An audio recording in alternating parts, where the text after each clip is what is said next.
My dad You is a think this is biker, funny? she said. Look at The me when I'm class talking laughed to until you. a Hell's Angel Hey, walked get in. away! The fluorescent lights of the emergency room flickered overhead, casting pale shadows across the blood-soaked floor. 17 years ago, on a night that would change everything, a man lay dying on a metal gurney.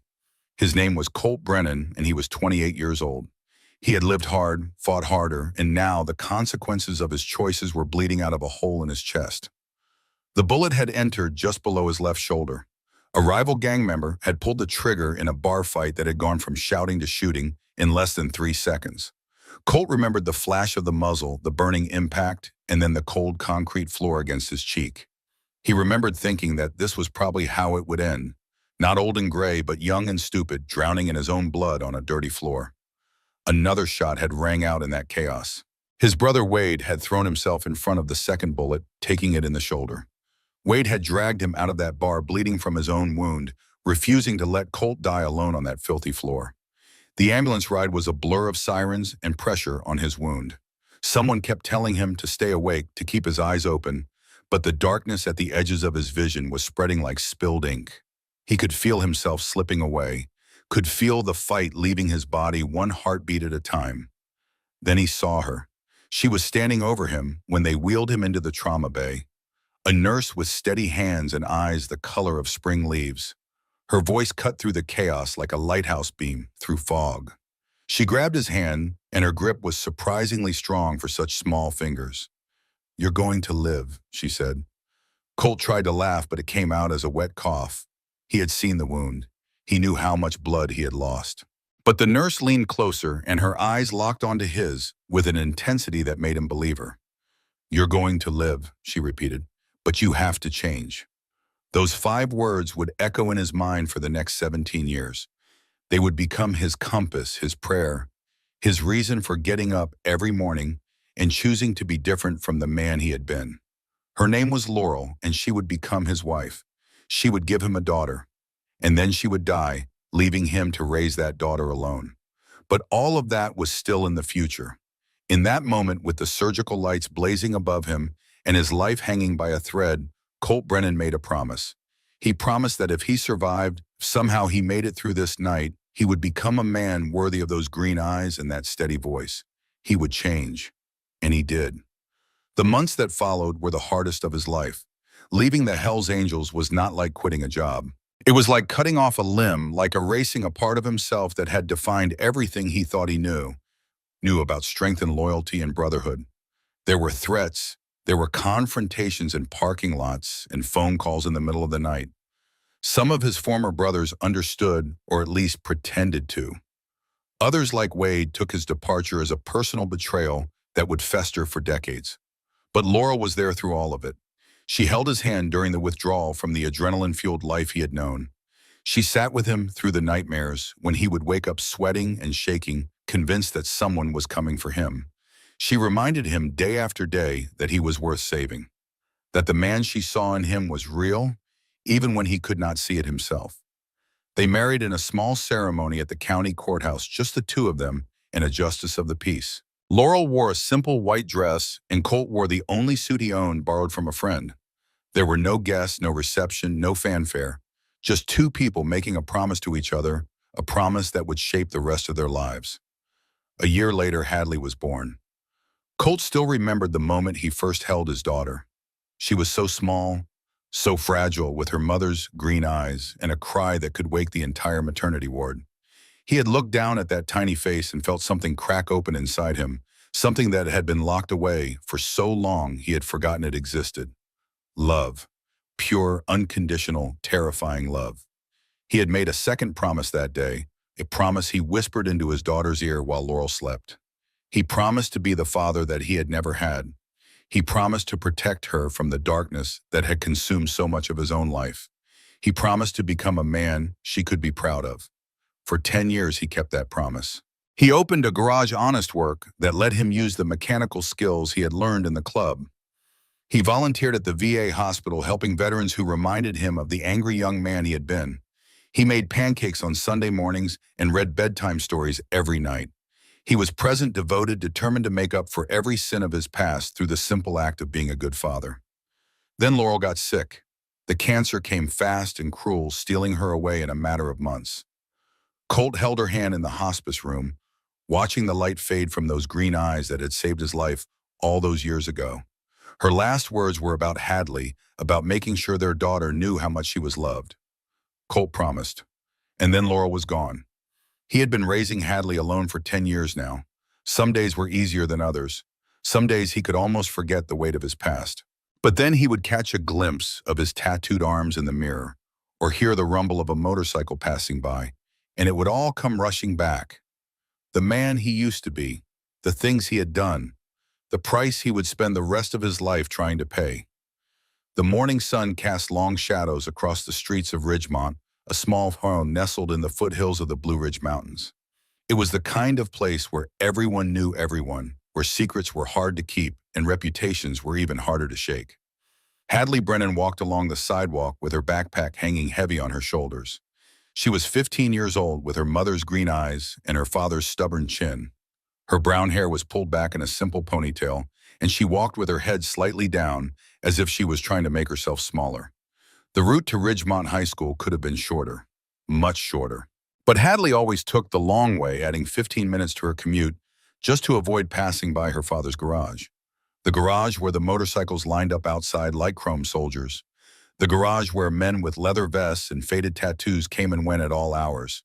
The garage that announced to everyone in town exactly who her father was and where he came from. She could hear the distant rumble of a Harley engine starting up, and she quickened her pace. The sound followed her like a ghost, like a reminder of everything she wished she could leave behind. It was not that she did not love her father, she did.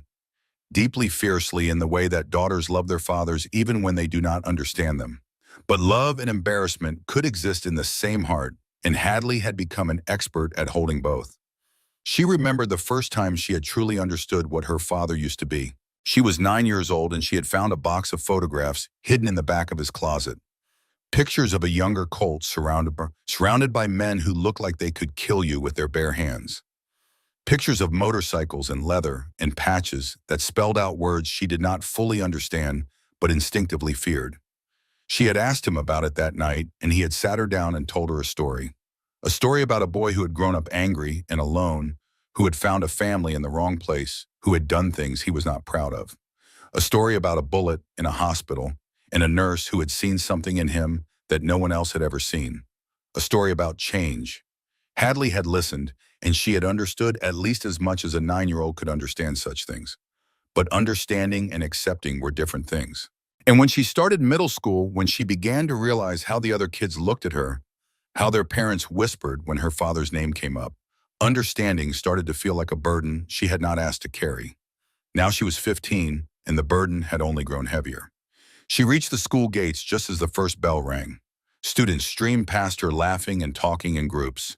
Hadley kept her head down and made her way to her locker, moving through the crowd like a ghost. The hallways of Ridgemont High were the same as any other high school in America. Lockers painted in school colors, motivational posters that no one read, the smell of floor wax and cafeteria food. But for Hadley, these hallways had always felt like a minefield. One wrong step, one careless word, and everything could explode. She opened her locker and began gathering her books for first period. History with Mr. Crawford. Usually it was her favorite class. Mr. Crawford was one of those teachers who actually cared, who tried to make the past feel alive and relevant. But today Hadley had a feeling that history class would not be so simple. She did not know how right she was. The classroom was already buzzing with conversation when Hadley took her seat in the third row. She preferred the middle of the room, not too close to the front where the teachers' pets sat, not too far back where the troublemakers held court. Just somewhere in between, somewhere invisible. Sloane Montgomery sat 2 rows ahead, her perfectly styled blonde hair catching the light from the windows. She was the class president, the captain of the dance team, the kind of girl who seemed to have been born with a silver spoon in a superiority complex. Her laugh rang out across the room high and bright as she shared some story with her circle of admirers. Preston Hayes sat in the back corner, his feet propped up on the desk in front of him. His family owned the biggest car dealership in 3 counties, and he never let anyone forget it. He was handsome in a generic way, with the kind of confidence that came from never having been told no. Mr. Crawford entered the room just as the second bell rang. He was a tall man in his 50s with gray at his temples and wire-rimmed glasses that always seemed to be sliding down his nose. He set his briefcase on the desk and clapped his hands to get everyone's attention. "All right, class, settle down," he said, his voice carrying easily over the chatter. "We're going to try something different today." A collective groan rippled through the room. Different usually meant uncomfortable. Different usually meant participation. Mr. Crawford smiled, undeterred by the lack of enthusiasm. "Before we dive into the Civil War," he continued, "I want us to connect with history on a personal level. Each of you comes from a unique background with your own family stories. These personal histories shape who we are, just like major historical events shaped our nation." Hadley's heart began to race. She knew where this was going, and her palms grew damp against the surface of her desk. "So," Mr. Crawford said, settling onto the edge of his desk, "I'd like each of you to share something personal about your families, something that makes them unique or special." Sloane's hand shot up immediately, her bracelet jangling as she raised it high. "My grandfather was a state senator," she announced, not waiting to be called on. "He served 3 terms and was instrumental in education reform in this state. We still have his original desk in our study." Several students nodded appreciatively.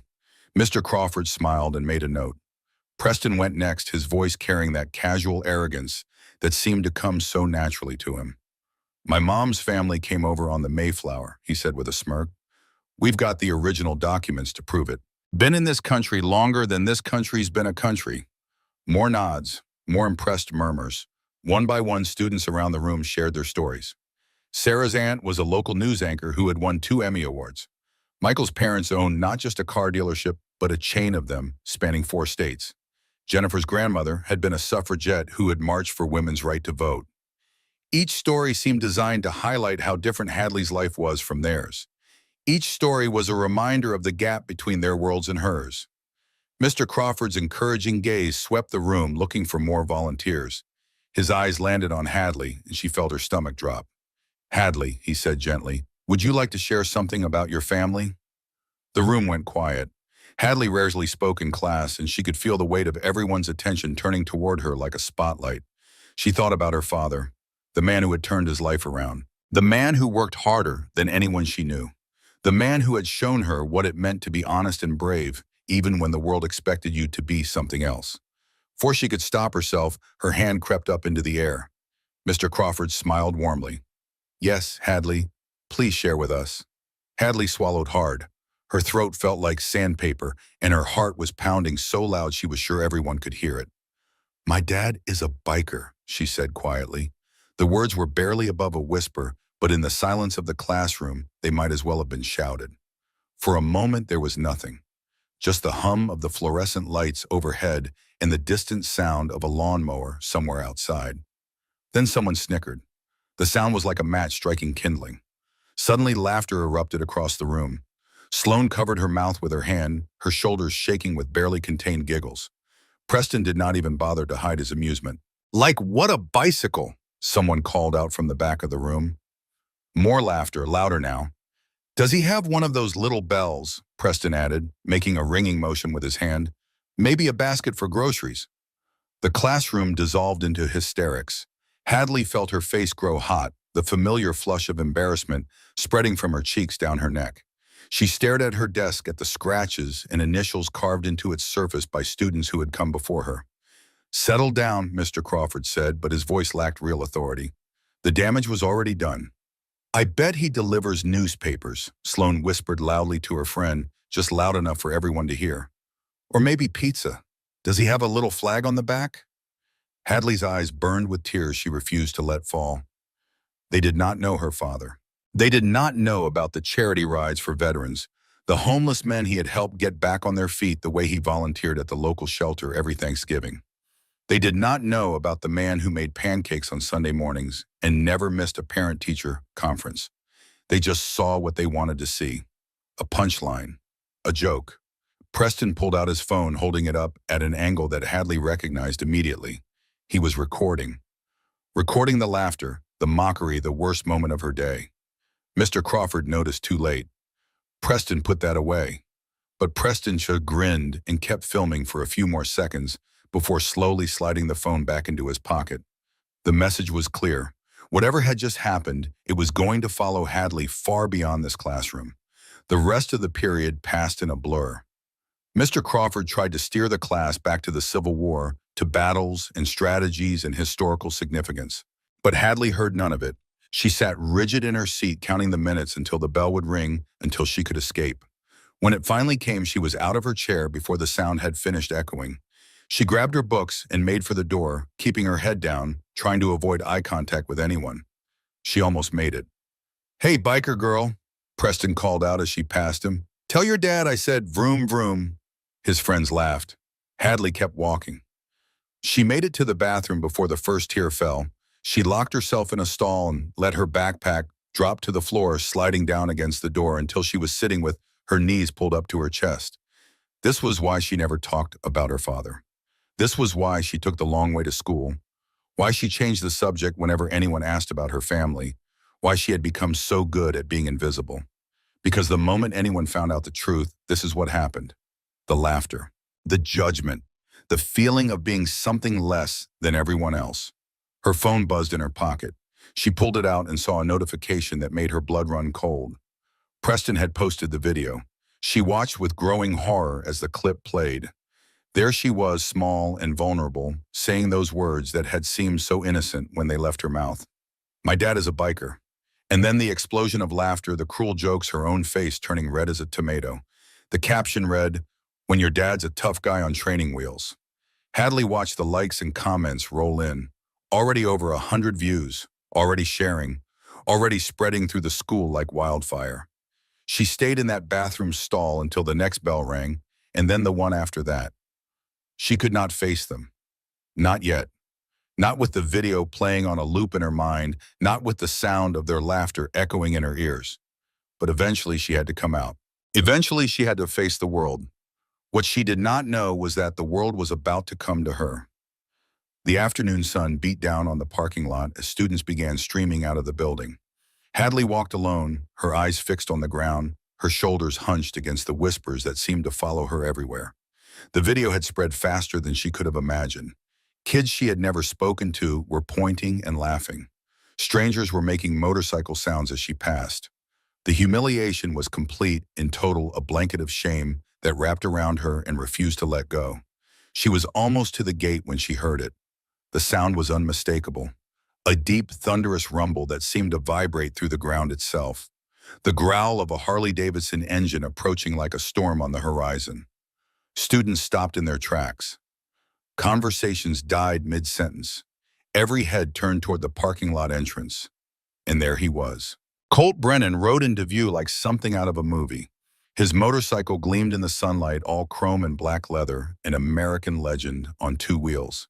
He wore his jacket, the leather worn soft from years of use, the patches and pins telling a story that most people could never understand. He was impossible to ignore, impossible to dismiss, impossible to mock. The bike came to a stop near the school gates and Colt cut the engine. The sudden silence was deafening. No one moved. No one spoke. It was as if the entire student body had forgotten how to breathe. Colt swung his leg over the bike with easy grace. He removed his sunglasses and tucked them into his vest pocket, revealing eyes that were sharp and clear and surprisingly kind. His gaze swept across the crowd, taking in the staring faces, the dropped jaws, the phones that had suddenly stopped recording.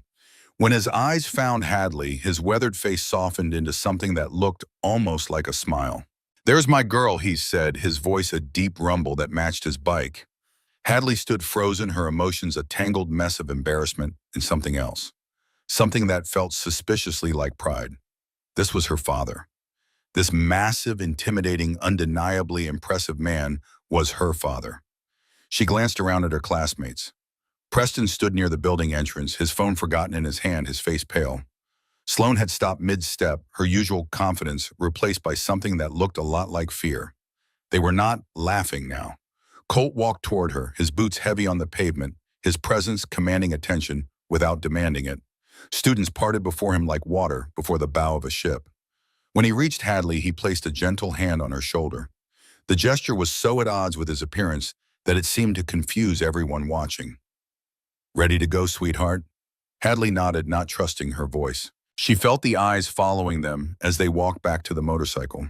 She heard the whispers starting up, but they were different now. There was awe in those whispers. There was respect. There was the unmistakable recognition that they had all made a terrible mistake. The man they had mocked was real. He was here, and he was nothing like what they had imagined. Colt handed her a helmet, the same one she had worn 100 times before. She climbed onto the back of the bike and wrapped her arms around her father's broad back. The engine roared to life and they pulled away from the school. Hadley did not look back. She did not need to. She could feel the weight of every stare, could sense the shift in perception that had just occurred. They had laughed at her father. They would not laugh again. The bike did not head straight home. Hadley noticed immediately when Colt turned left instead of right, taking them toward the outskirts of town. She did not ask where they were going. After 15 years, she had learned that her father always had a reason for the things he did. The road wound through rolling hills dotted with farms and old stone walls. The wind whipped past them, carrying the scent of fresh-cut grass and distant rain. Hadley pressed her cheek against her father's back and let the rhythm of the ride wash away some of the pain of the day. 20 minutes later, they pulled through the wrought iron gates of Riverside Cemetery. Hadley's breath caught in her throat. She knew this place. She had been here many times before, standing in front of a marble headstone that bore her mother's name. Colt parked the bike near the old oak tree that stood sentinel over the oldest section of the cemetery. He helped Hadley off and removed his helmet, running a hand through his graying hair. "I need to visit your mama," he said softly, "and there's someone I want you to meet." They walked together along the gravel path past rows of headstones that marked the final resting places of generations of Ridgemont residents. The afternoon light was golden, now casting long shadows across the neatly trimmed grass. Laurel Brennan's grave was on a small rise overlooking a pond where ducks glided in lazy circles. The headstone was simple but elegant white marble with her name and dates carved in clean letters. "Beloved wife and mother," it read, "a light that still shines." Colt knelt and placed a small bouquet of wildflowers at the base of the stone. He stayed there for a moment, his head bowed, his lips moving in silent words that were not meant for anyone else to hear. Hadley stood beside him, her hand resting on the cold marble. She barely remembered her mother, just fragments and impressions. A gentle voice singing lullabies. The smell of lavender and vanilla. Warm arms holding her close. She had been 5 years old when Laurel died. Cancer. Quick and cruel, stealing her mother away before Hadley had a chance to really know her. Sometimes she wondered what her life would have been like if her mother had lived. Would things be different? Would she feel less ashamed of who her father was? Would she understand him better? But those were questions without answers, and Hadley had learned long ago that there was no point in dwelling on might-have-beens.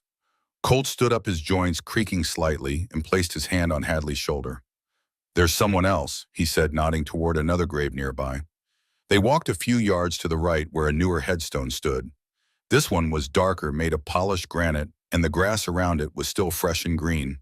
The name engraved on its face was Sergeant Bryce Keller, and beneath it were the words, "Beloved father brave, soldier gone too soon." Hadley did not recognize the name, but before she could ask, she noticed the figure standing on the other side of the grave.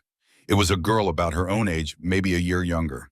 She had reddish-brown hair that fell past her shoulders and eyes that were red from crying.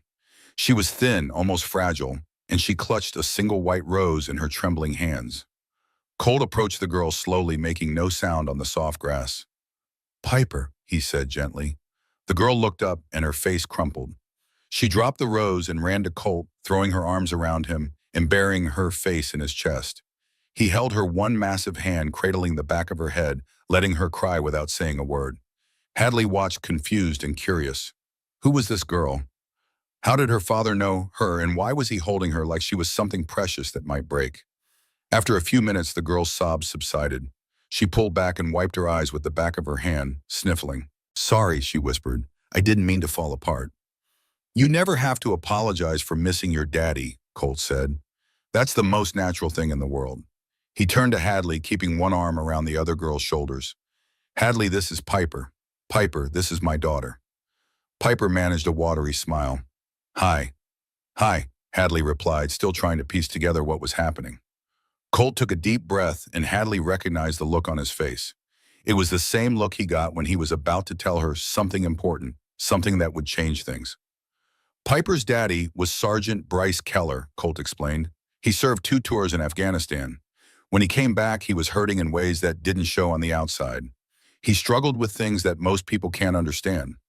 Hadley glanced at the headstone, at the fresh grass, at the white rose lying on the ground. The dates told her that Bryce Keller had died only 3 months ago.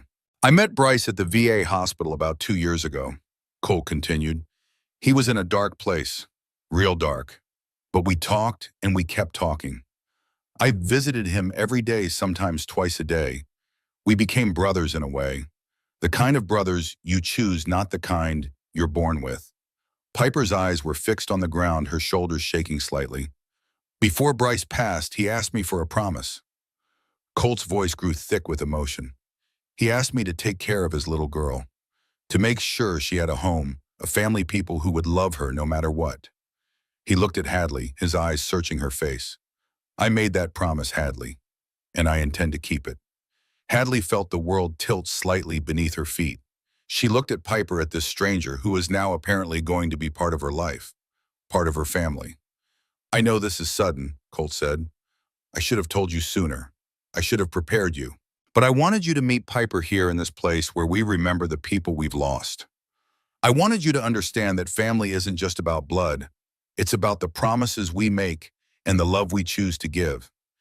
Hadley did not know what to say.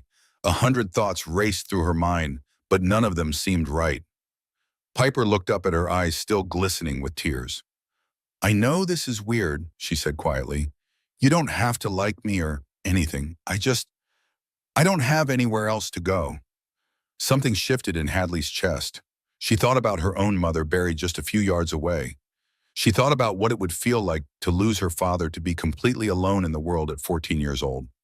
She took a step forward and did something that surprised even herself. She hugged Piper. It was awkward at first, 2 strangers trying to find comfort in each other's arms. But after a moment, Piper hugged her back, and Hadley felt the younger girl's body shake with fresh sobs. It's okay, Hadley whispered, the words coming from somewhere deep inside her. You're not alone anymore. Over Piper's shoulder, she saw her father watching them. There were tears on his weathered cheeks, but he was smiling. The sun had set by the time they finally made it home. Colt's house was a modest 2-story on a quiet street at the edge of town. It was not fancy, but it was warm and lived in, filled with the evidence of their life together. Family photos on the walls. Hadley's artwork from elementary school still stuck to the refrigerator. Her mother's favorite blanket draped over the back of the couch. Piper looked around with wide eyes, taking in every detail as if she was trying to memorize it all. You'll be staying in the guest room for now, Colt said, leading her upstairs. It's small, but it's clean. We can decorate it however you want. Hadley followed behind them, still processing everything that had happened.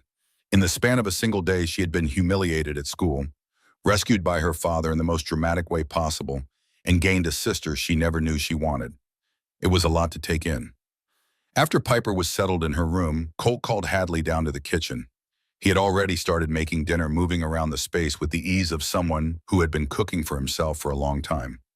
Sit down, he said, nodding toward the kitchen table. We need to talk. Hadley sat, her hands folded in her lap. She watched her father as he chopped vegetables, his movements precise and practiced. I know you have questions, he said without looking up. About today, about Piper, about everything. Yeah, Hadley admitted. A few. Colt set down the knife and wiped his hands on a dish towel. He turned to face her, leaning against the counter with his arms crossed. What do you want to know? Hadley thought for a moment. There were so many things she wanted to ask, so many gaps in her understanding of who her father really was. But one question rose above all the others. Tell me about the Hells Angels, she said. Tell me about who you were before. Colt was silent for a long moment. His eyes grew distant, looking at something that existed only in memory. I was 17 when I joined, he finally said. My old man was a drunk who couldn't hold a job. My mama was sick, couldn't hardly get out of bed most days. I was angry at the world, angry at everything and everyone.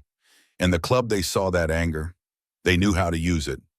He moved to the table and sat down across from Hadley. They gave me what I thought I needed. A family, brotherhood, purpose. For the first time in my life, I felt like I belonged somewhere, like I mattered. His voice grew heavier. but that belonging came with a price. A price I didn't understand until it was almost too late. The things they asked me to do, the person they wanted me to become. It wasn't who I was, but I was too deep in to see it. He reached across the table and took Hadley's hand. I did things I'm not proud of, sweetheart. Things that keep me up at night, even now, 17 years later. I hurt people who didn't deserve it. I made enemies where I could have made friends. I let the anger that had been burning inside me since I was a kid turn me into someone I barely recognize when I look back. Hadley squeezed his hand. But you changed. I changed because of your mother. His eyes glistened with unshed tears. I was 28 years old when I got shot, dying on a hospital gurney, more blood on the outside than the inside. And your mama, she was the one who kept me alive. Not just with medicine, but with her words. She looked at me and she said, "You're going to live, but you have to change." He smiled a sad, beautiful smile. I married her 6 months later. Had you a year after that. And from the moment I held you in my arms, I knew I could never go back to who I was. I had to be better. For you, for her, for myself. Hadley felt tears prickling at the corners of her eyes. I wish I could remember her better. She's in you, Colt said. In your eyes, in your smile, in the way you see the good in people, even when they don't deserve it. She's always with us, sweetheart. Always. They sat in silence for a while, father and daughter holding on to each other in the fading light. Later that evening, after dinner had been eaten and dishes washed, after Piper had been tucked into her new bed in the guest room, Hadley sat on the porch and watched the stars come out one by one. The events of the day played through her mind like a movie. The classroom, the laughter, her father on his motorcycle silencing everyone with his mere presence. The cemetery, Piper. The story of who Colt Brennan used to be and who he had chosen to become. She was starting to think that maybe, just maybe, she had been wrong to be so ashamed. Maybe the thing that made her different was actually the thing that made her special. Her father's past was dark, yes, but his present was full of light. And wasn't that what mattered? She was so lost in thought that she almost did not hear the motorcycles. The sound started faint, a distant rumble that could have been thunder. But it grew louder, closer, until there was no mistaking it for anything else. Multiple engines, multiple bikes heading straight for their house. Hadley stood up, her heart suddenly racing. 3 motorcycles appeared at the end of the street, their headlights cutting through the darkness like angry eyes. They pulled up in front of the house and cut their engines, leaving an ominous silence in their wake. The lead rider dismounted first. He was tall, almost as tall as Colt, but thinner, more weathered. His face was lined with hard living, and his eyes held a coldness that made Hadley's skin crawl. His leather vest bore patches that she recognized, patches that matched the ones in those old photographs she had found years ago. 2 other men flanked him, both younger, both radiating the kind of menace that came from years of violence. The front door opened behind Hadley, and Colt stepped out onto the porch.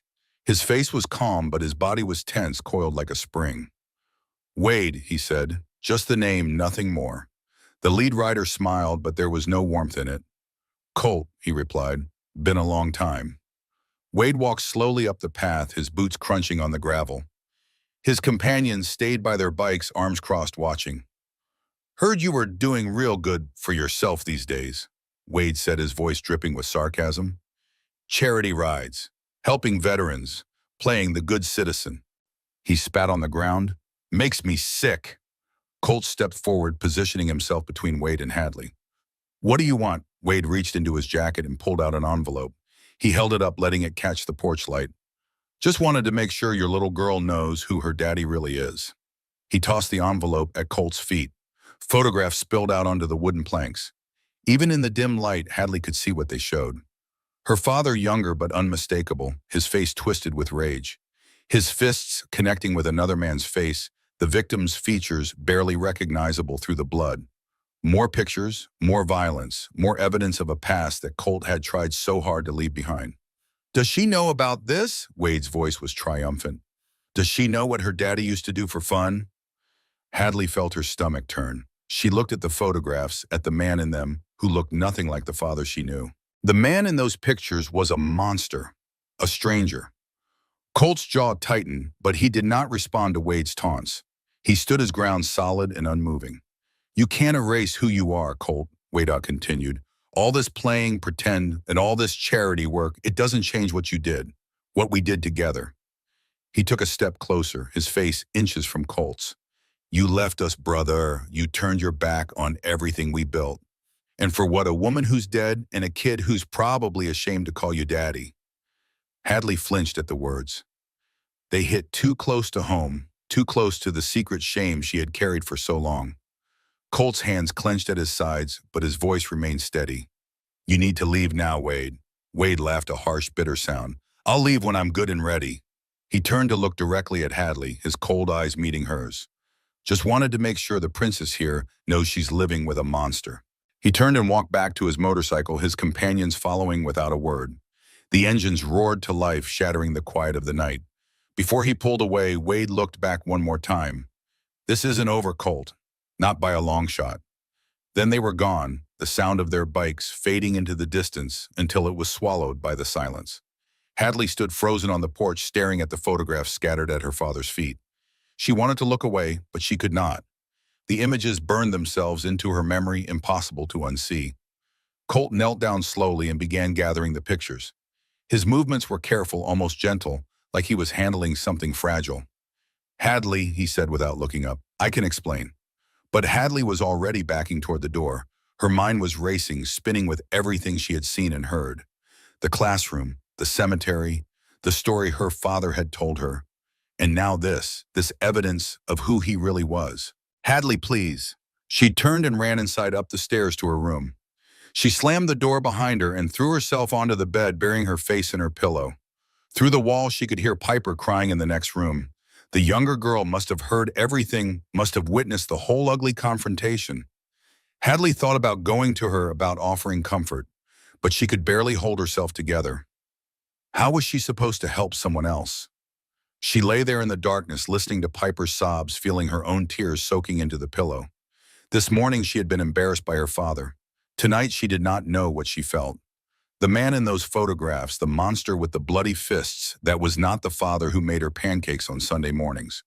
That was not the father who visited veterans in the hospital, who had taken in a grieving orphan girl, who had held her hand and told her stories about change and redemption. But it was the same man, the same person. Past and present, monster and hero, all wrapped up in one complicated package.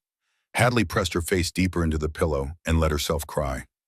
Outside her window, the night was quiet again, but somewhere in the distance, she could still hear the faint echo of motorcycle engines.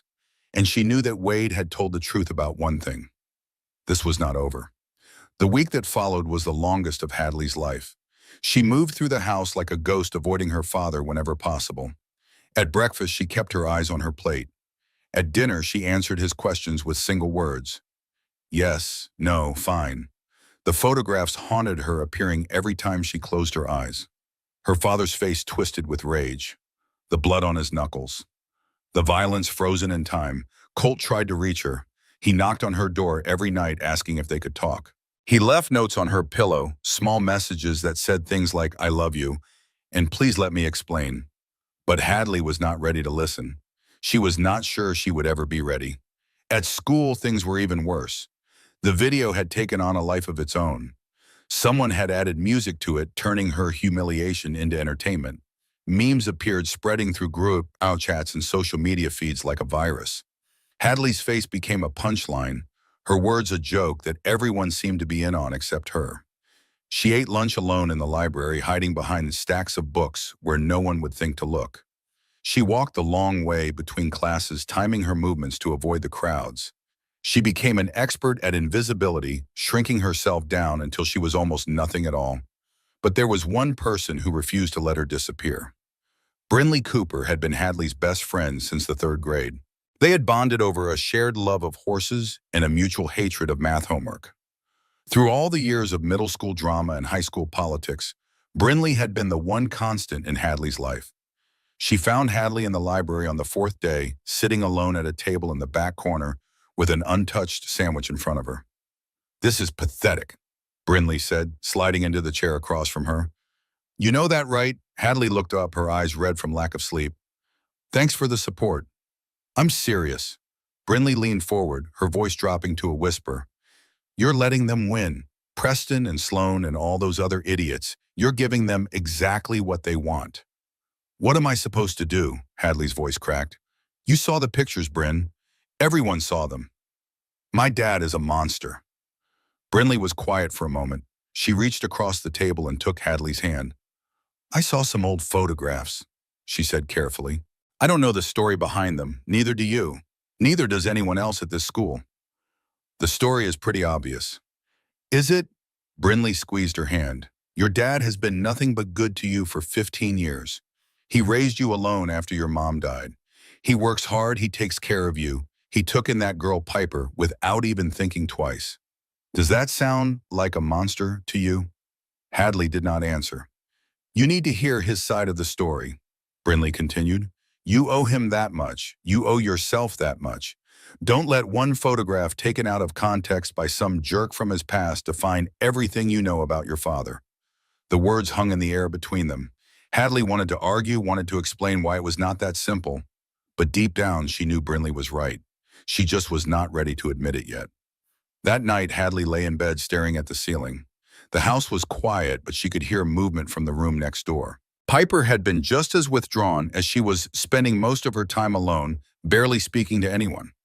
A soft knock came at the connecting door between their rooms. Hadley hesitated, then said, "Come in." The door opened slowly and Piper slipped through. She was wearing oversized pajamas that had belonged to Hadley when she was younger, her reddish-brown hair pulled back in a messy ponytail. She looked small and lost like a child half her age. "Can I sit with you?" she asked quietly. Hadley nodded and scooted over to make room on the bed. Piper climbed up and sat cross-legged, her hands folded in her lap. For a while, neither of them spoke. The silence was not uncomfortable, just heavy with things that needed to be said. Finally, Piper broke it. "I know what you're going through," she said. "The confusion, the anger, feeling like everything you believed was a lie." Hadley turned to look at her. "How could you possibly know?" "Because I felt the same way about my dad." The words were unexpected. Hadley had assumed that Piper's relationship with her father had been perfect, that his death had shattered an idyllic life. But the pain in Piper's eyes told a different story. "My dad came back from Afghanistan different." Piper continued, her voice barely above a whisper. "He had nightmares every night. He would wake up screaming, thinking he was still over there. Sometimes he didn't recognize me. Sometimes he looked at me like I was a stranger." She pulled her knees up to her chest, making herself smaller. "He started drinking to make the memories stop. And when he drank, he got angry. He never hurt me, not physically, but he said things, terrible things, things that made me wonder if he even loved me anymore." Hadley felt her heart clench. She had never imagined that Piper's life had been anything but simple. "I was so angry at him," Piper admitted. "I thought he was selfish. I thought he was weak. I didn't understand why he couldn't just be normal, why he couldn't just be my dad again." "What changed?" Piper looked up, her eyes glistening with tears. "Colt." The name hung in the air like a prayer. "My dad was at his lowest point," Piper said. "He had pushed everyone away, his friends, his family, even me. He was living in a VA hospital, and nobody came to visit him. Nobody except Colt." She wiped her eyes with the back of her hand. Every single day for 2 years, Colt showed up. He sat with my dad, talked to him, listened to his stories. He didn't judge him for the drinking or the anger. He just kept showing up day after day, week after week. Hadley tried to imagine her father doing this, driving to the VA hospital every day, sitting with a broken man offering nothing but patience and presence. "My dad tried to kill himself 3 times, Piper whispered.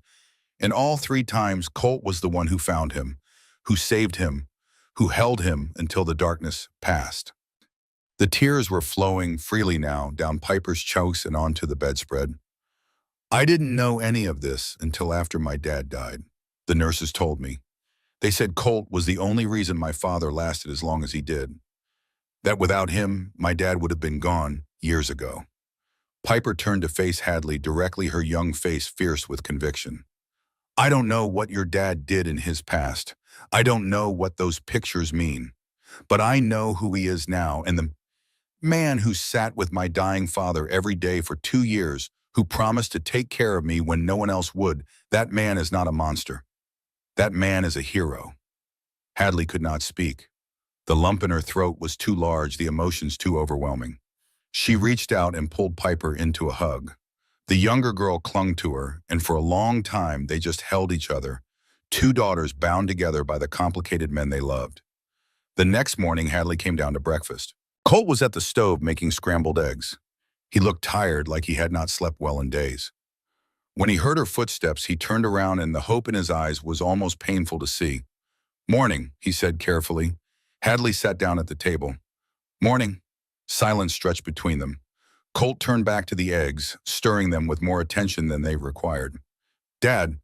He froze at the word. It was the first time she had called him that in a week. "There's a charity ride this weekend," Hadley said, "for veterans. Piper told me about it." Colt set down the spatula and turned to face her. "That's right, we do it every year." "I want to come." The words surprised both of them. Hadley had not planned to say them, but once they were out, she knew they were true. She needed to see for herself.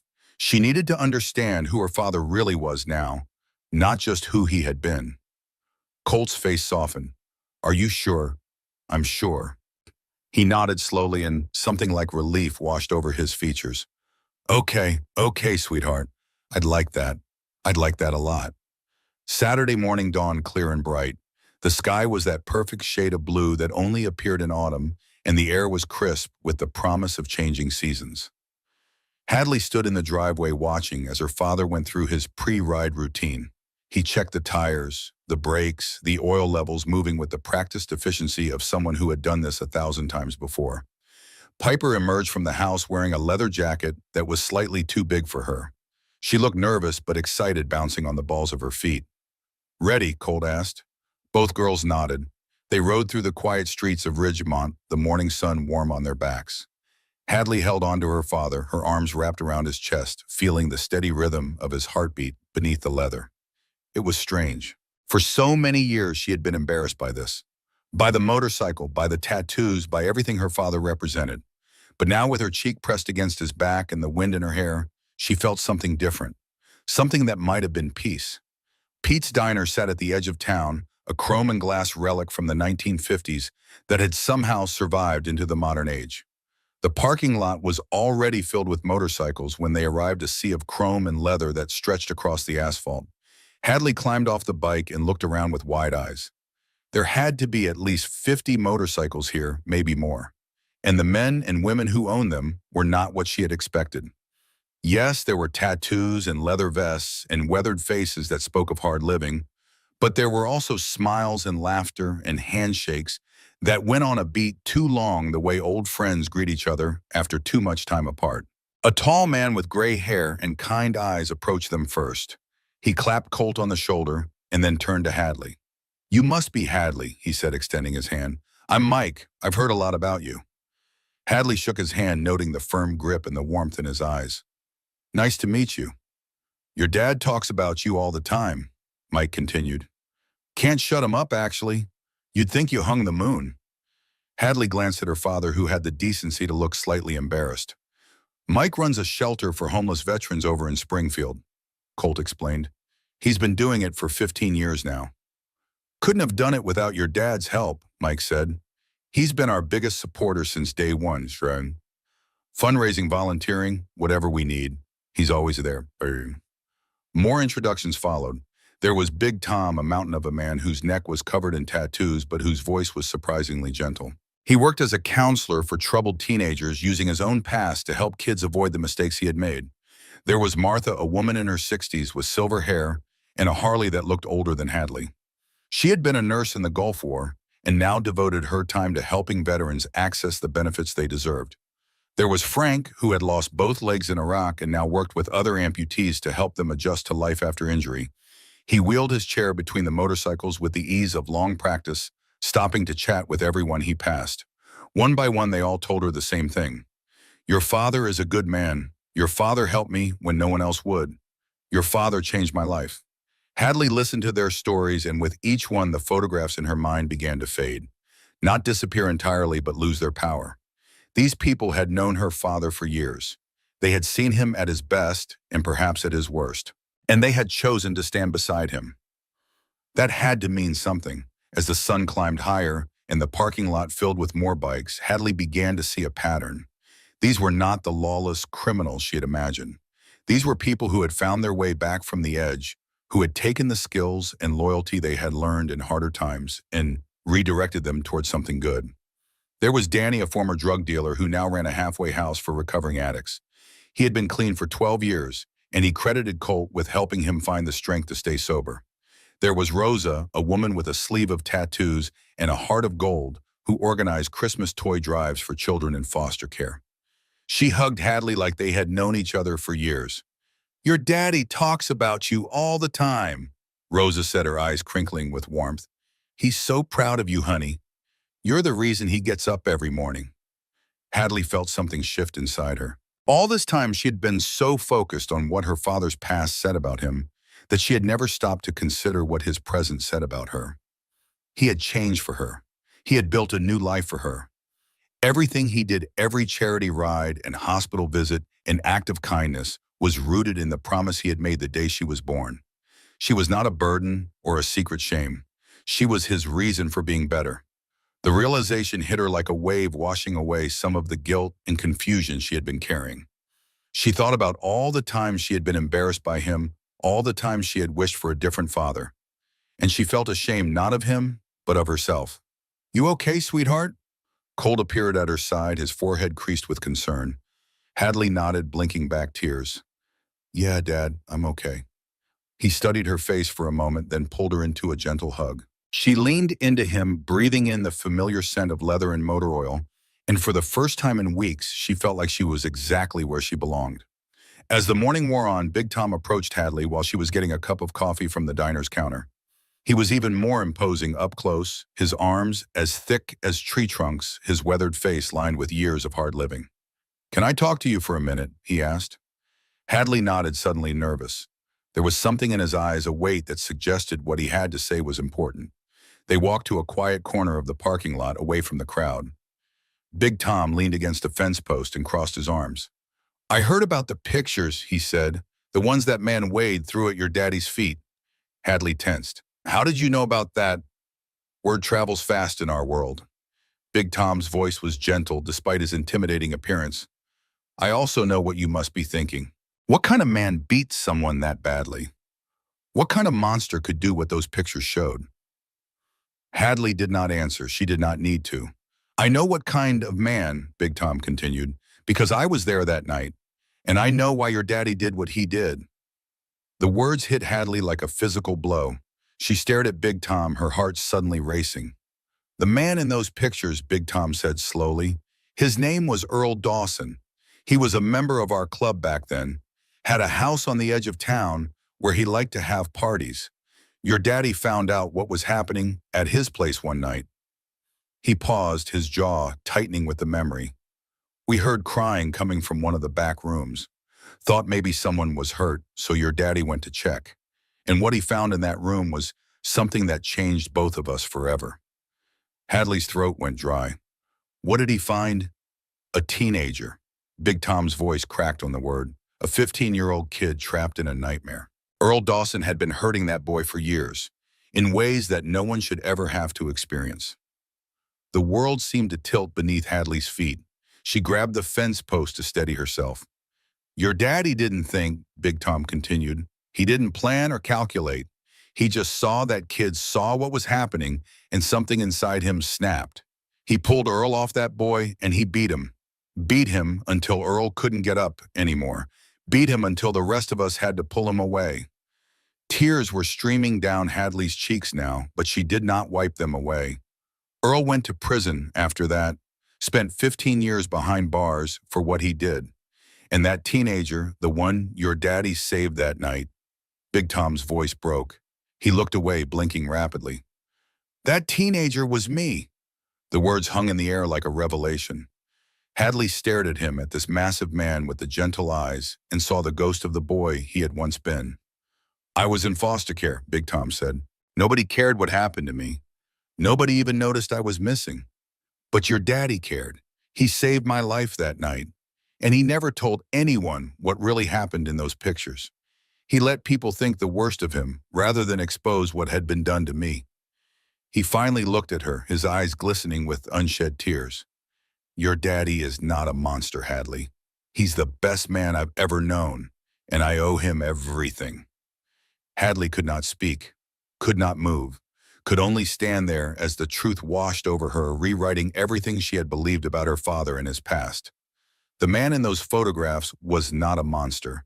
He was a hero who had never asked for recognition. He was her father. The charity ride wound through the countryside, a procession of chrome and leather that stretched for nearly a mile. Hadley rode behind her father, her arms wrapped around him, seeing the world through new eyes. They passed farms and fields, small towns and sprawling suburbs. People lined the roads to watch them pass, waving flags and holding signs that said things like, "Thank you for your service," and "We support our veterans." Children pointed excitedly at the motorcycles, and elderly men in veteran caps stood at attention as the convoy rolled by.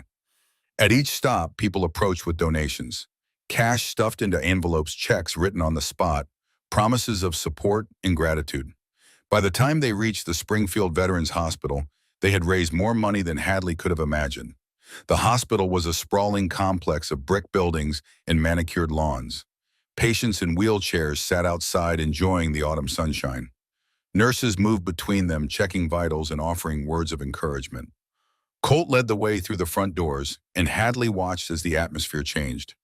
The veterans who had seemed so lost, so disconnected, suddenly came alive. They called out her father's name, reaching for his hand, pulling him into hugs that spoke of deep and lasting friendship. "Colt, you old duh," one man shouted from his wheelchair. "Thought you'd forgotten about us." "Never, Frank," Colt replied, kneeling down to embrace him. "How's the new prosthetic treating you?" "Better than the VA's finest." Frank laughed. "Thanks to you and the boys." They moved through the hospital like a wave of light, spreading warmth wherever they went. Hadley and Piper helped distribute care packages filled with necessities and comfort items. Toiletries, warm socks, books, playing cards, small things that meant everything to men and women who had given so much for their country. In one room, they met a young man named Tommy. He could not have been more than 25, with a prosthetic leg and eyes that had seen too much. He sat up straighter when Colt entered, a smile breaking across his scarred face. "Mr. Brennan," he said, "I was hoping you'd come by." "Wouldn't miss it," Colt replied, pulling up a chair. "How's the therapy going?" "Walking without a cane now," Tommy said proudly. "Doc says I might even be able to run someday. All thanks to that new equipment you guys funded." Colt waved away the gratitude. "That money came from the community, not from me." "But you organized it. You made it happen." Tommy turned to Hadley, his eyes bright with emotion. "Your dad saved my life, you know, not just with the equipment, but by showing me that people still cared. When I came back from overseas, I thought everyone had forgotten about us. Your dad proved me wrong." Hadley looked at her father, at the man she had been so ashamed of, and felt something shift inside her chest. Pride. Pure, overwhelming pride. She watched as Colt moved from bed to bed, from wheelchair to wheelchair, giving each person the gift of his full attention. He remembered names, birthdays, the names of their children and grandchildren.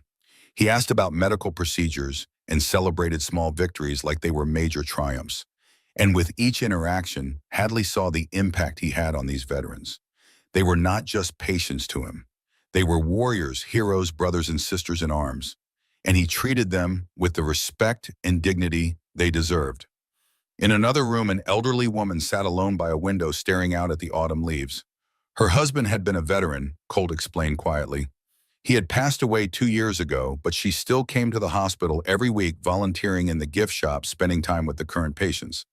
"Mrs. Henderson," Colt said, approaching her chair, "I'd like you to meet my daughter, Hadley." The woman turned, her face lighting up with a smile that transformed her weathered features. "Oh, Colt, I've heard so much about this one." She reached out and took Hadley's hand in both of hers. "You have your father's eyes, dear. That same kindness." Hadley felt tears threatening to spill. "Thank you, Mrs. Henderson." "Your father is a good man," the elderly woman continued. "When my Harold was sick, when the doctors said there was nothing more they could do, Colt was here every day, sitting with Harold, talking about motorcycles and baseball and all the things that made my husband feel alive." Her voice trembled. "He gave Harold his dignity back. and he gave me the gift of seeing my husband smile again, even at the end. Colt squeezed Mrs. Henderson's shoulder gently. Harold was a hero. He earned every moment of peace we could give him. They spent 3 hours at the hospital talking with veterans, listening to their stories, offering what comfort they could. By the time they left, Hadley's face hurt from smiling, and her heart felt fuller than it had in years. The ride home was quiet, the three of them lost in their own thoughts. The sun was setting by the time they pulled into the driveway, painting the sky in shades of orange and pink. Colt cut the engine and turned to look at Hadley. "Thank you for coming," he said simply. Hadley climbed off the bike and removed her helmet.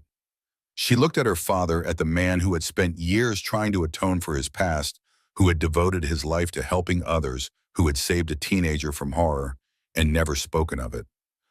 "I'm sorry," she said, "for pulling away, for believing the worst, for being so afraid of what other people thought." Colt's eyes glistened. "You had every right to be confused. Those pictures, they were real. What I did was real. I can't change my past, sweetheart. I can only try to be better today." Hadley stepped forward and wrapped her arms around her father. He held her tight, his strong arms a shelter from the storm. "I'm proud of you," she whispered against his chest. "I should have said it a long time ago, but I'm proud to be your daughter." Colt's body shook with silent sobs. He buried his face in her hair and held her like he would never let go. And in that moment, standing in the driveway with the sunset blazing behind them, Hadley finally understood what her father had been trying to teach her all along. The past does not define us. What matters is who we choose to be today. But the peace was not destined to last. 3 days later, Hadley came home from school to find her father sitting at the kitchen table, staring at his phone. His face was pale and his hands were trembling slightly. "Dad, what's wrong?" He looked up at her and she saw fear in his eyes. Real fear, the kind she had never seen before. "It's Wade," he said quietly. "He's been watching you." He turned the phone so she could see the screen. There were photographs. Photographs of her walking to school. Photographs of Piper waiting at the bus stop. Photographs taken from a distance with a long lens capturing moments that should have been private. And beneath the photographs, a message. "You took everything from me. My brothers, my honor, my life. Now I'm going to take everything from you." Hadley's blood ran cold. "We need to call the police." "Already did." Colt's voice was heavy with frustration. "They said there's not enough evidence. No direct threats, no physical contact. They can't do anything until he actually does something." "That's insane." "That's the law." Colt stood up and paced the kitchen. "I've known Wade for 30 years. We were brothers once, closer than blood. When I got shot, he was the one who dragged me out of that bar. He took a bullet himself, saving my life." He stopped by the window, staring out at the darkening street. "When I left the club, when I chose Laurel in a different life, Wade took it as betrayal.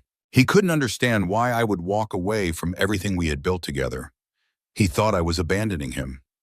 "Were you?" Colt turned to face her, his eyes filled with old pain. "I tried to bring him with me, offered him a job at the garage, a place to stay, a chance to start over. But Wade was too proud, too angry. He couldn't accept help from someone he saw as a traitor." He sat back down heavily. "Over the years, I watched him fall apart. His wife left him. His son wanted nothing to do with him. The club kicked him out for being too violent, even for them. And all that time he blamed me. Blamed me for everything that went wrong in his life." Hadley sat down across from her father. "What do we do now? We stay alert, we stay together, and we hope that Wade comes to his senses before anyone gets hurt." But hope was not enough. 1 week later, Piper did not come home from school. Hadley had stayed late for drama club rehearsal. She expected to find Piper in her room doing homework, but the house was empty. She checked every room, called out her name, even walked around the block looking for her. Nothing. She was about to call her father when his motorcycle roared into the driveway. Colt burst through the front door, his face ashen. "Where's Piper?" "I don't know. She wasn't here when I got home." Colt's phone rang. He answered it on the first ring, putting it on speaker. Wade's voice filled the room, thick with alcohol and something darker. "Hello, brother." Colt's hands clenched into fists. "Where is she, Wade?" "She's safe for now." A pause. "But that depends on you." What do you want? I want what you took from me. I want my brother back. I want you to remember who you really are. Wade's voice rose with emotion. I want you to stop pretending you're better than us. This isn't about that. This is about an innocent girl. Let her go. Come to the old warehouse on Miller Road. The one where we used to have meetings. Come alone. No police, no friends, no backup. Just you and me like the old days. Colt's jaw tightened. And if I don't, then the girl pays for your choices, just like everyone else has. The line went dead. Hadley's heart was pounding so hard she could barely think. Dad, you can't go alone. It's a trap. I know it's a trap. Colt was already moving, grabbing his jacket, checking his phone. But I don't have a choice. That's Piper in there. I promised her father I would keep her safe. Then let me come with you. Absolutely not. Dad, please, I can't just sit here and wait. Colt stopped and turned to face her. His eyes were fierce, but beneath the fierceness was a fear she had never seen before. You are the most important sphinx in my front, he said. You and Piper. I will not put you in danger. Not for anything. He pulled her into a brief, tight hug. Stay here. Lock the doors. Call the police and tell them where I've gone. He pulled back and held her face in his hands. I love you, sweetheart. Never forget that. And then he was gone, the roar of his motorcycle fading into the night. Hadley stood in the empty house, her mind racing. She should do what her father said. She should stay here, stay safe, let the adults handle it. But Piper was out there. Piper, who had lost her father, who had no one else in the world, who had become the sister Hadley never knew she needed. She could not just sit here and wait. Hadley grabbed her phone and sent a quick text to Brinley, giving her the address of the warehouse and telling her to call 911 if she did not hear from Hadley in an hour. Then she grabbed her bike from the garage and rode out into the darkness. The old warehouse on Miller Road was a relic from another era, a hulking structure of rusted metal and broken windows. It had been abandoned for decades, home to nothing but rats and memories. Hadley approached from the back, staying in the shadows, her heart pounding in her ears. She could see her father's motorcycle parked near the front entrance, but there was no sign of him. She crept closer, ducking behind old machinery and piles of debris. Through a gap in the wall, she could see inside. Wade stood in the center of the warehouse, illuminated by the harsh light of a single bulb. He looked older than she remembered, his face lined with bitterness and defeat. A gun hung loosely in his hand. Piper was tied to a chair nearby, her mouth covered with tape, her eyes wide with terror. And there was her father standing 10 feet from Wade, his hands raised in a gesture of peace. Let her go, Wade, Colt was saying. She has nothing to do with this. This is between you and me. Everything is between you and me, Wade replied, his voice slurring slightly. That's the problem. You made it that way when you walked out on us. I didn't walk out on you. I walked away from a life that was killing me. You left me behind. Wade's voice cracked with emotion. You were my brother, my only family, and you left me to rot while you played house with your nurse and your perfect little girl. Colt took a step forward. I tried to help you, Wade, more times than I can count. I didn't want your help. Wade raised the gun, pointing it at Colt's chest. I wanted my brother back. Hadley's breath caught in her throat. She had to do something. She could not just stand here and watch. But what could she possibly do against a man with a gun? Then she remembered the photograph her father kept in his wallet, the one Piper had told her about, the one that showed Colt and Wade as young men, arms around each other's shoulders, grinning at the camera like they had the whole world ahead of them. She had taken it from his wallet that morning on an impulse she did not understand. It was in her pocket right now. Maybe it was foolish. Maybe it was the worst idea she had ever had, but it was all she had. Hadley took a deep breath and stepped out of the shadows. The warehouse fell silent as Hadley stepped into the light. Wade spun around, the gun now aimed at her chest. His eyes were wild, bloodshot from alcohol and sleepless nights. For a moment, he looked like a cornered animal, dangerous and unpredictable. Hadley, no! Colt shouted, his voice cracking with fear. But Hadley kept walking. One step, then another. Her legs were shaking so badly she could barely stand, but she forced herself to keep moving forward. Another hostage. Wade said, a twisted smile spreading across his face. This just keeps getting better. I'm not a hostage. Hadley's voice trembled, but she did not stop. I'm here because I need to show you something. Wade laughed a harsh, bitter sound. What could you possibly show me that would matter? Hadley reached into her pocket with trembling fingers. The photograph was there, warm from being pressed against her body. She pulled it out slowly, holding it up so Wade could see. This, she said, the photograph was old, its edges worn soft from years of handling. The colors had faded slightly, giving it the quality of a memory of something precious that had been touched 1,000 times. Two young men stood side by side, their arms draped over each other's shoulders. They were grinning at the camera with the reckless joy of youth, of brotherhood, of a bond that seemed unbreakable. Wade's face changed. The wildness in his eyes flickered, replaced by something else, something that looked almost like pain. Where did you get that? His voice was barely a whisper. My father keeps it in his wallet, Hadley said. He's carried it every day for 20 years. Every single day, Wade. Through everything. Through leaving the club, through marrying my mother, through raising me alone after she died. He never stopped carrying this picture. He never stopped carrying you. Wade's hand began to shake. The gun wavered in his grip, no longer pointed at anyone in particular. You're lying. I'm not. Hadley took another step closer. She was only a few feet from him now, close enough to see the tears forming in his eyes. You think my father abandoned you. You think he forgot about you. But look at this picture. Look at how he's holding on to it. He never let you go, Wade, not in his heart. Colt had moved closer too, his eyes fixed on his old friend. She's telling the truth, Wade. I've carried that picture since the day it was taken. You were my brother, you still are. Then why, Wade's voice broke. Why did you leave? Why did you get to have everything while I got nothing? I didn't leave you, I left the life, and I begged you to come with me. Colt's voice was thick with emotion. How many times, Wade? How many times did I offer you a way out? A job at the garage, a room in my house, a chance to start over. I didn't want your charity. It wasn't charity, it was love. Colt's eyes were glistening now. You saved my life that night in the bar. You took a bullet for me. Do you think I could ever forget that? Do you think I could ever stop caring about the man who gave me a second chance? Wade stood frozen, the gun hanging limply at his side. His face was a battlefield of emotions, anger and grief and longing, all fighting for dominance. Hadley took one more step. She was directly in front of him now, close enough to touch. Piper's father was a veteran, she said softly. He came back from the war, broken. Everyone gave up on him.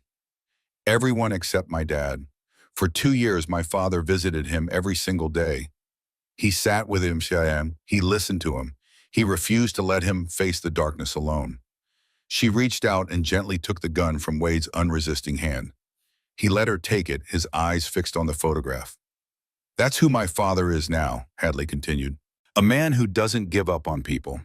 A man who believes that everyone deserves a second chance. A man who would do anything for the people he loves. She pressed the photograph into Wade's trembling hands. He never stopped believing in you, Wade. The question is, are you brave enough to believe in yourself? The gun clattered to the concrete floor. The sound echoed through the empty warehouse like a gunshot, making everyone flinch. And then Wade collapsed. His knees hit the ground first, followed by his hands. His shoulders shook with sobs that seemed to come from somewhere deep inside him, from a place that had been locked away for decades. The photograph fluttered to the floor beside him, those two young men still smiling up at the rusted rafters. I'm sorry, Wade gasped between sobs. I'm so sorry. I didn't know what else to do. I didn't know how to stop being angry.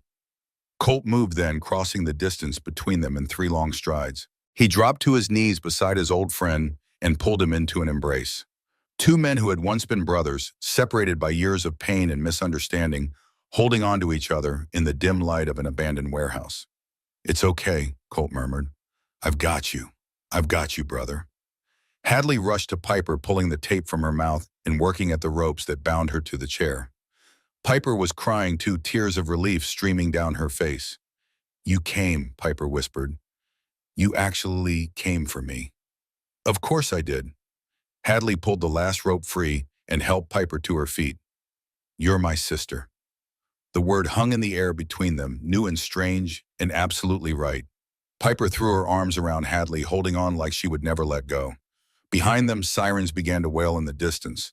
Red and blue lights appeared at the warehouse entrance, painting the walls with color. Car doors slammed and voices shouted commands. The police had arrived. Colt helped Wade to his feet, keeping one arm around his shoulders. Wade looked smaller, somehow diminished by the weight of his confession. But there was something different in his eyes now. Something that almost looked like hope. "Stay behind me," Colt said quietly. "Let me handle this." Two officers entered the warehouse with their weapons drawn. They took in the scene quickly, their eyes moving from the discarded gun on the floor to the two girls embracing to the two men standing together. "Everyone put your hands where we can see them," one officer commanded. Colt raised his hand slowly. "Officers, my name is Colt Brennan. This is my friend Wade. He needs medical help, not handcuffs." The officer's eyes narrowed. "We received a report of a kidnapping." "There was a misunderstanding." Colt's voice was calm but firm. "Wade is struggling with addiction and mental health issues. He made a mistake tonight, but no one was hurt. What he needs is treatment, not prison." "That's not how this works, sir." "Then let me explain how it should work." Colt took a step forward, putting himself between Wade and the officers. "This man saved my life 20 years ago. He took a bullet that was meant for me. He's a veteran of a different kind of war, a war that most people don't even know is being fought. And right now, he's asking for help." The officer hesitated. His partner had lowered her weapon slightly, her face showing uncertainty. "I'll take full responsibility for him," Colt continued. "I'll get him into a treatment program tonight. I'll make sure he gets the help he needs. Just give him a chance. Give him one chance to prove he can change." A long moment passed. The sirens outside had stopped, but the lights continued to flash, casting strange shadows across the warehouse floor. Finally, the lead officer sighed and holstered his weapon. "I know who you are, Mr. Brennan," he said. "I know about the charity rides, the work you do with veterans. My own father benefited from one of your programs after he came back from Vietnam." He looked at Wade, who stood trembling beside Colt, his face streaked with tears. "I'll need statements from everyone. And if this man doesn't get into treatment by morning, I'll be back with a warrant." "He will," Colt said. "I promise you that." The officer nodded slowly. "Then we'll call this a mental health crisis rather than a kidnapping. But this is a one-time deal, Mr. Brennan. Don't make me regret it." "You won't." The next few hours passed in a blur of statements and phone calls and paperwork. Hadley sat with Piper in the back of an ambulance while a paramedic checked them over. Neither of them was hurt, at least not physically, but the emotional wounds would take longer to heal. Through the open doors of the ambulance, Hadley watched her father. He stood with Wade near one of the police cars talking quietly. At one point, Wade broke down again, and Colt held him the same way he had held Hadley so many times before, with patience, with love, with the unshakable belief that everyone deserved a second chance. Brinley arrived at some point, having tracked down the location from her texts. She pushed past the police tape and ran straight to Hadley, pulling her into a fierce hug. "Don't you ever do something that stupid again," Brinley said, her voice muffled against Hadley's shoulder. "I aged 10 years tonight." "I'm sorry," Hadley replied, "but I had to." Brinley pulled back and looked at her friend. "Yeah," she said softly, "I know you did." By the time they finally made it home, the first light of dawn was breaking over the mountains. Hadley had never been so exhausted in her life, but she could not sleep. Too much had happened. Too much had changed. She sat on the front porch wrapped in a blanket, watching the sunrise paint the sky in shades of pink and gold. The door opened behind her, and Colt came out with 2 cups of coffee. He sat down beside her and handed her a cup. They sat in silence for a while, watching the world wake up. "That was the bravest thing I've ever seen," Colt finally said, "walking into that warehouse, talking to Wade like that. You could have been killed." "I know." Hadley took a sip of her coffee. "But I kept thinking about what you always say, that people can change, that everyone deserves a chance to be better. If that's true for you and Wade, then maybe it's true for everyone." Colt was quiet for a moment. When he spoke again, his voice was thick with emotion. "Your mother would be so proud of you." Hadley felt tears prick at her eyes. "You think so?" "I know so." Colt put his arm around her and pulled her close. "She always believed in the goodness of people. She saw it in me when no one else could. And you have that same gift, sweetheart. That same ability to see the light in the darkness. And they sat together as the sun rose higher, father and daughter holding on to each other in the fragile hope that the worst was behind them. 3 months passed. Spring arrived in Ridgemont with a burst of color and warmth. The trees along Main Street exploded with blossoms, and the air carried the sweet scent of new beginnings. It was the kind of season that made people believe in second chances, in fresh starts, and the possibility of change. Wade had been in treatment for 90 days. Colt visited him every week, making the 2-hour drive to the rehabilitation center without complaint. The reports were encouraging. Wade was sober for the first time in years. He was attending group therapy, working through decades of anger and grief. He was starting to resemble the man he had been before bitterness consumed him. At school, things had shifted for Hadley. The video that Preston had posted felt like ancient history, now a relic from a different era. In its place was a new story, one that had spread through the school in whispers and rumors. People had heard about the warehouse, about Hadley walking unarmed into a dangerous situation to save her sister, about her father standing up for a man who had threatened his family. The details were exaggerated, of course, growing more dramatic with each retelling. But the core truth remained. Hadley Brennan was not someone to be mocked. She was someone to be respected. The change was gradual at first. Kids who had laughed at her started nodding hello in the hallways. Students who had avoided her began sitting near her in the cafeteria. Even Sloan Montgomery had stopped making snide comments, though Hadley suspected that had more to do with self-preservation than genuine remorse. But the real shift came on a Tuesday afternoon in late April. Mr. Crawford announced that the school would be hosting an end-of-year assembly. Students were invited to give speeches about their experiences, about the lessons they had learned, about the people who had shaped their lives. Hadley's hand went up before she could stop it. "I'd like to speak," she said. The assembly hall was packed. Every seat was filled, and students lined the walls, craning their necks to see the stage. Teachers stood at the back, arm crossed, watching with varying degrees of interest and skepticism. Hadley stood behind the podium, looking out at the sea of faces. Her heart was pounding, and her palms were slick with sweat. But she thought about her father, about Piper, about Big Tom and the veterans, and all the people who had taught her what courage really meant. She took a deep breath and began to speak. "3 months ago, most of you saw a video of me in history class. I said my dad was a biker, and everyone laughed. Some of you made memes. Some of you called me names, and for a while I let that define me." The room was silent. Not a single whisper, not a single rustle. What you didn't know, what I didn't even fully understand myself, was who my father really is. Yes, he rides a motorcycle. Yes, he has tattoos and a leather jacket and a past that includes things he's not proud of. But that past doesn't define him. What defines him is what he's done since. She paused, gathering her thoughts. "My father has spent the last 17 years trying to make the world a little bit better. He organizes charity rides that raise thousands of dollars for veterans.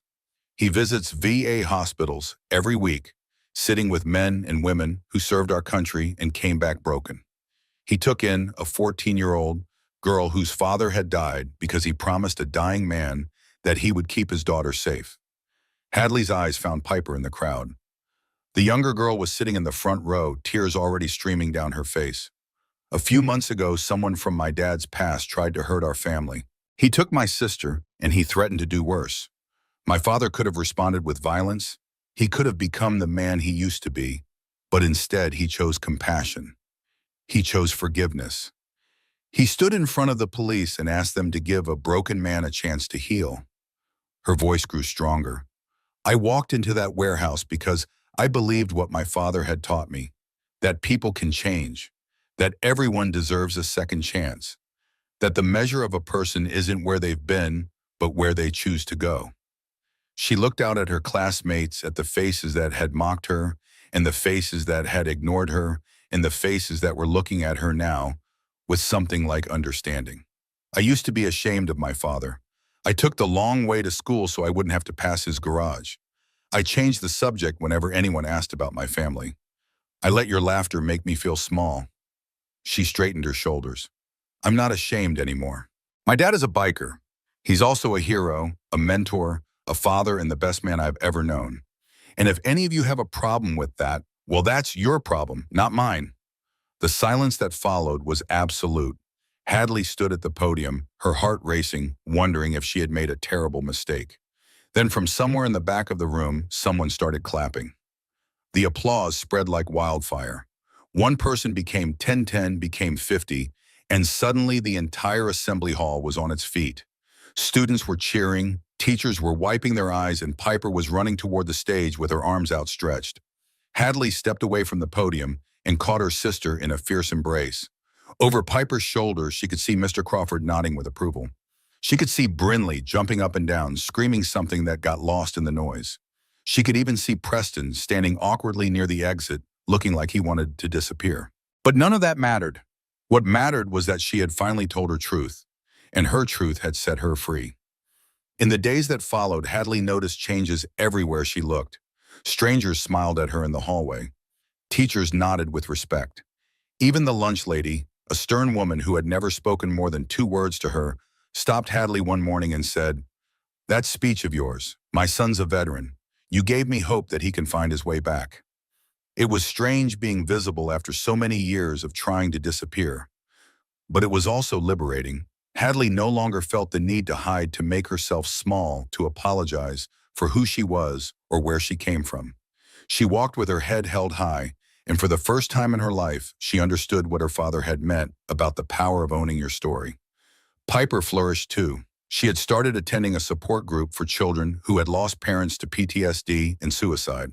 The group met every Thursday evening at the community center, and Piper came home each week with new insights and new friends who understood her pain in ways that others could not.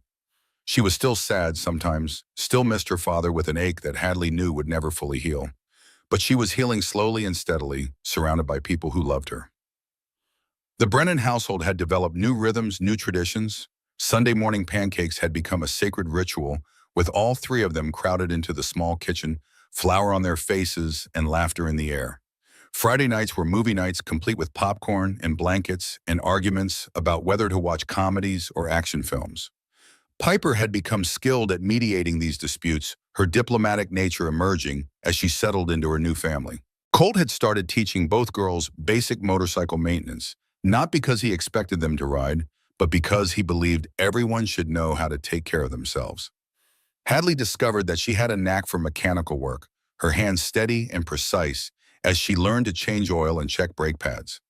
Piper was less interested in the technical aspects, but loved hearing the stories Colt told as he worked tales of the open road and the freedom that came from leaving everything behind and just riding.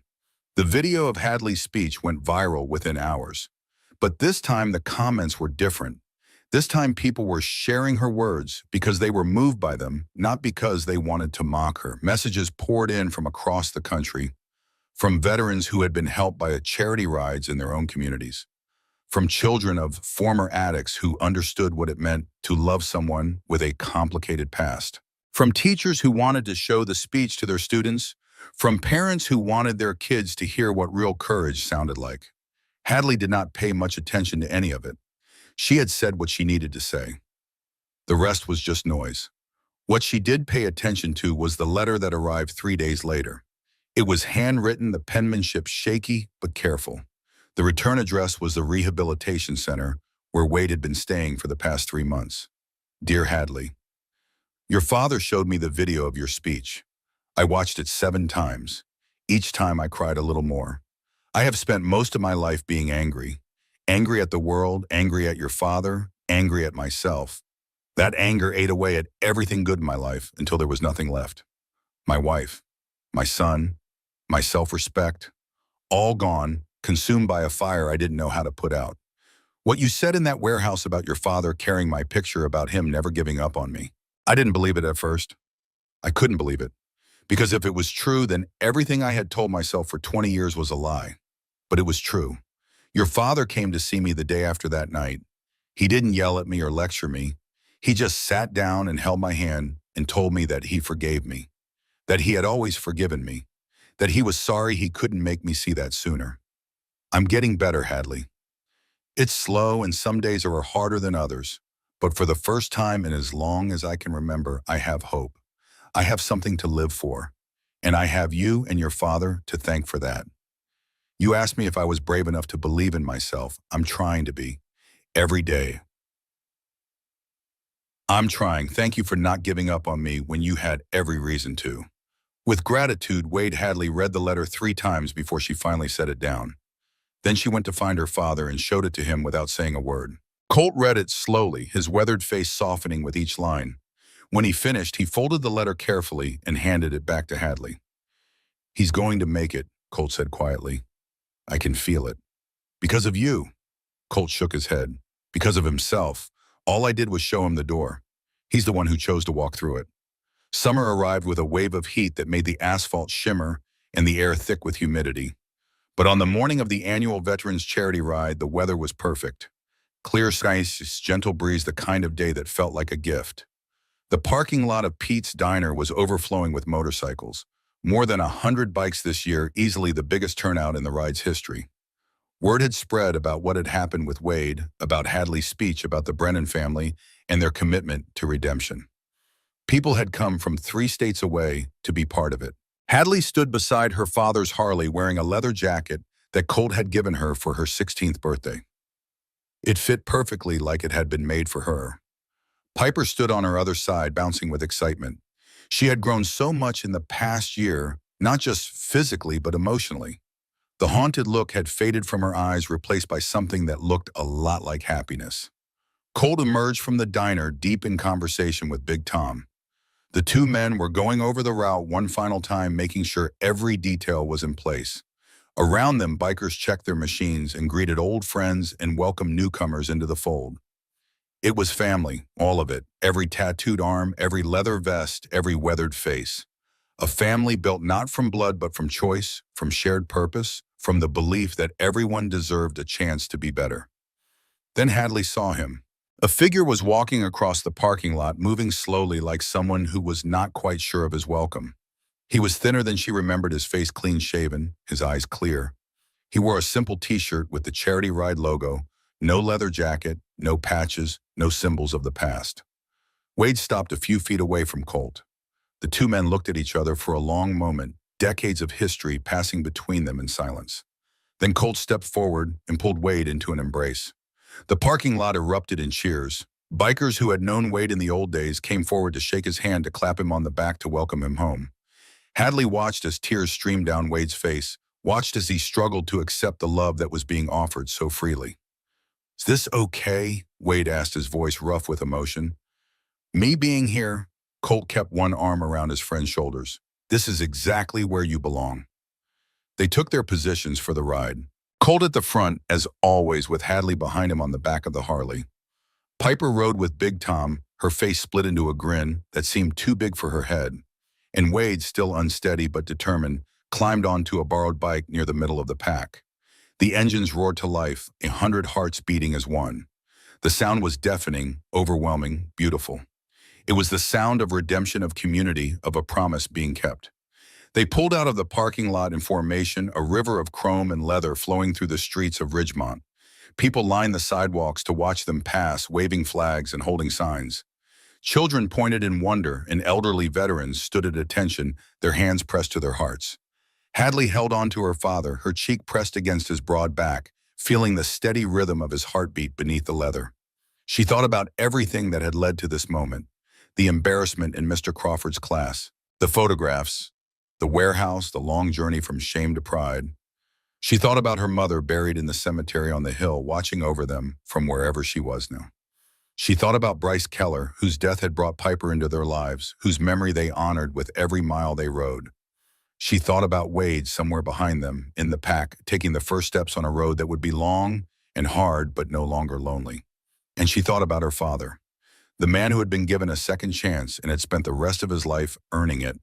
The man who had taught her that courage was not the absence of fear, but the decision to act despite it. The man who had shown her through 1,000 small acts of kindness what it truly meant to be good. The ride wound through the countryside, past farms and fields, and small towns where people came out of their houses to watch. At each stop, donations poured in. Cash, in checks, and promises of support, all destined for the veterans who needed it most. By the time they reached the Veterans Memorial, the procession stretched for nearly 2 miles. Families were waiting there, veterans in wheelchairs and on crutches, young and old, all gathered to honor those who had served and to celebrate the community that refused to forget them. Colt pulled his bike to a stop near the memorial's eternal flame. He cut the engine and sat for a moment in the sudden silence, his head bowed. Hadley knew he was thinking about the men he had lost, the brothers who had not made it out of the darkness. Then he swung his leg over the bike and helped Hadley down. Together they walked to where the other riders were gathering, a sea of leather and denim and hope. Big Tom called for quiet, and the crowd fell silent. "Every year we come together to remember," he said, his deep voice carrying across the memorial. "To remember those who served, those who sacrificed, those who gave everything for this country. But this year we also celebrate. We celebrate the power of redemption, the strength of forgiveness, the courage it takes to change." He gestured toward Colt. "This man saved my life over 20 years ago. I was just a scared 15-year-old trapped in a nightmare I couldn't escape. And he's spent every day since then saving others. Not with violence, but with patience. Not with anger, but with love. He taught me that the past doesn't have to define us, that every day is a chance to be better than we were yesterday." Big Tom turned to face the crowd. "So today we ride for the veterans who need our help.